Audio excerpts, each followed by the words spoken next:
बिटिसिनि सासे MCLA आइजो बिथाङा जे मोनसे फेसबुक पस्टनि गेजेरजों बुंदों बियो थारैनो जोंनि हारिनि थाखाय लाजिनांथाव आरो बियो जोंनि थाखाय सोंखारिथाव।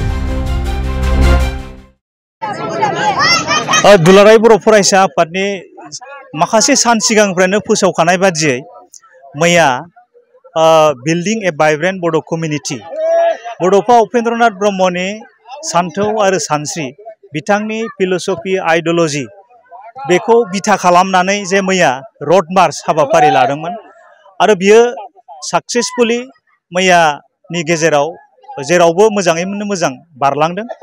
दा बे हाबाफारि जानायनि उनाव बिटिसिनि सासे MCLA आइजो बिथाङा जे मोनसे फेसबुक पस्टनि गेजेरजों बुंदों बियो थारैनो जोंनि हारिनि थाखाय लाजिनांथाव आरो बियो जोंनि थाखाय सोंखारिथाव।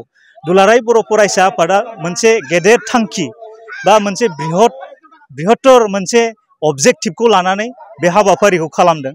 एबसुनि बारग' दैदेनगिरि, एबसुनि आथिखालनि मावथिफोर आरो ओनसोलनि सांग्रां नोगोरारिफोरखौ लानानै बे रेलिखौ खालामदों, जायजों बड'फा उपेन्द्रनाथ ब्रह्मनि जे माखासे होलांनाय जे बानबुंथाइफोर बे बाथ्राफोरखौ लानानै मैया जे हाबाफारिखौ खालामदों, थां आरो थांनानै थानो हो, बड'स अफ दा वर्ल्ड इउनाइट, जै बर' हारिनि जै, बे बाथ्राखौ लानानै बा बेबायदि मोनसे माने बाथ्रानि गेजेरजों मैया रेलिखौ मोजाङै मोजां खालामदों।